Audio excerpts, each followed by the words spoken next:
मंत्री निर्मला सीतारमण ने आज संसद में पूर्ण बजट पेश किया है। मोदी सरकार के कार्यकाल का ये तीसरा बजट है और उसी के साथ वित्त मंत्री निर्मला सीतारमण की ओर से लगातार 7वीं बार ये बजट पेश किया गया है।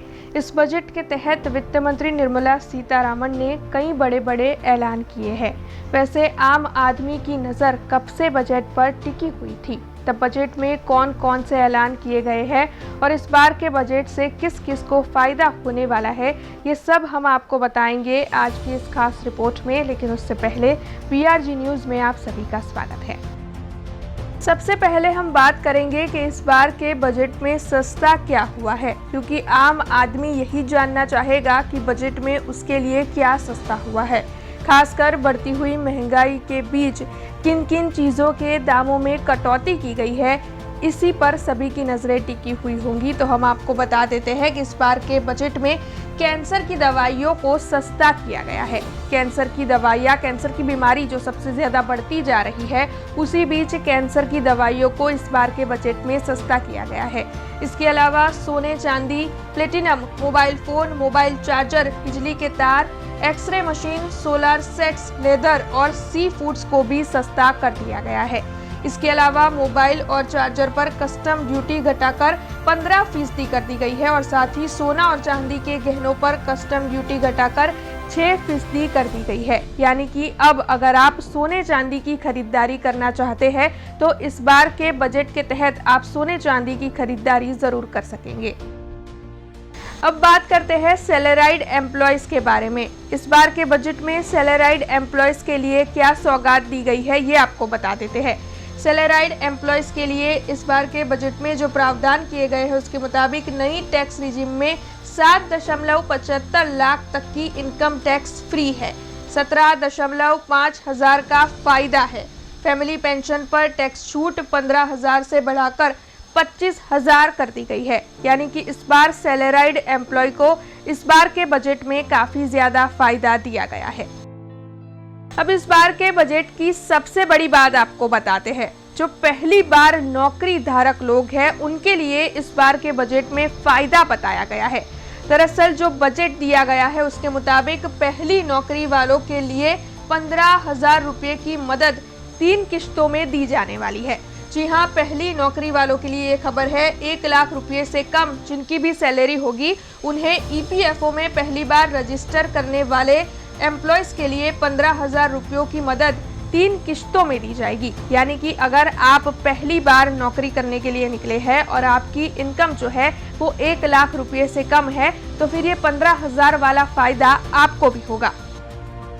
एजुकेशन जो हमारे देश में महंगा होता जा रहा है उसके लिए इस बजट के तहत क्या प्रावधान किए गए हैं ये आपको बता देते हैं। तो एजुकेशन के लिए इस बार के बजट के तहत ये प्रावधान दिए गए हैं कि जिन्हें सरकारी योजनाओं के तहत कोई भी फायदा नहीं मिल रहा है उन्हें देश भर के संस्थानों में एडमिशन के लिए लोन मिलेगा। लोन का 3% तक पैसा सरकार देगी। इसके लिए ई-वाउचर्स भी लाए जाएंगे जो हर साल 1 लाख स्टूडेंट्स को दिए जाएंगे। यानी कि एजुकेशन के लिए अब सरकार की ओर से काफी ज्यादा राहत देने का प्रावधान बजट में दिया गया है।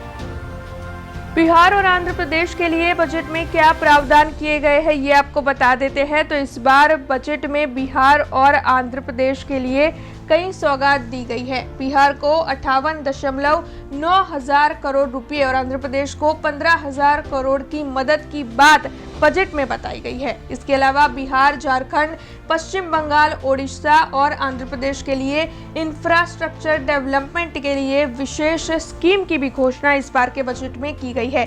बिहार में विष्णुपद मंदिर कॉरिडोर और साथ ही महाबोधि मंदिर कॉरिडोर भी बनाया जाने वाला है।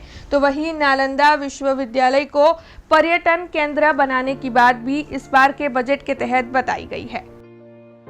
बजट में किसानों के लिए क्या प्रावधान किए गए हैं ये आपको बताते चलते हैं। किसान के लिए बजट में क्या प्रावधान होते हैं उसी पर सबसे ज्यादा किसानों का दारोमदार होता है। तब आपको बता दें कि किसानों के लिए इस बार 6 करोड़ किसानों की जानकारी लैंड रजिस्ट्री पर लाई जाने वाली है। 5 राज्यों में नए किसान क्रेडिट कार्ड भी जारी किए जाने वाले हैं और उसी के साथ किसानों के लिए अन्य कई सहायताओं का ऐलान भी किया गया है। अब बात करते हैं युवाओं की। बजट में युवाओं के लिए क्या प्रावधान दिए गए हैं ये आपको बताते हैं। तो इस बार के बजट के तहत मुद्रा लोन की रकम 10 लाख से बढ़ाकर 20 लाख रुपए कर दी गई है। इसके अलावा 500 टॉप कंपनियों में 1 करोड़ युवाओं को इंटर्नशिप का वादा भी किया गया है। यानी कि बेरोजगारी का दर जो भारत देश में लगातार बढ़ता जा रहा है वो अब कम होने के आसार दिखाई पड़ रहे हैं, क्योंकि युवाओं को इंटर्नशिप का वादा किया गया है। इंटर्नशिप से बढ़कर उन्हें नौकरियां भी दी जाएगी और उसी के तहत भारत देश में बेरोजगारी कम होगी। युवाओं के लिए इस बार के बजट में काफी अच्छे प्रावधान दिए गए हैं। अब आपको बता देते हैं कि महिलाओं और लड़कियों के लिए बजट में क्या प्रावधान दिया गया है। तो इस बार के बजट के तहत महिलाओं और लड़कियों के लिए लाभ पहुंचाने वाली योजनाओं के लिए 3 लाख करोड़ रुपयों का प्रावधान दिया गया है। यानी कि जो भी योजनाएं महिलाओं और लड़कियों के लिए चलाई जाती है उनके लिए राशि बढ़ा दी गई है, जिससे कि महिलाओं और लड़कियों को काफी ज्यादा फायदा होगा। सोलर के लिए इस बार के बजट में क्या प्रावधान दिया गया है ये भी आपको बताते चलते हैं। तो इस बार के बजट के तहत सूर्यघर मुफ्त बिजली योजना के तहत 1 करोड़ घरों को 300 यूनिट तक हर महीने बिजली फ्री दी जाने वाली है। यानी कि बिजली का बिल जो लगातार बढ़ता जाता है और बिजली का बिल बढ़ने से लोगों के घरों का बजट बिगड़ जाता है, उससे अब आम आदमी को निजात मिल सकती है। तो ये थी मोदी कार्यकाल के पूर्ण बजट की कुछ खास बातें। इस बार के बजट की जो भी खास जानकारियां हैं वो आज हमने आपको बताई है। ऐसी ही जानकारियों से अपडेटेड रहने के लिए जुड़े रहे हमारे साथ, देखते रहे PRG न्यूज़। धन्यवाद।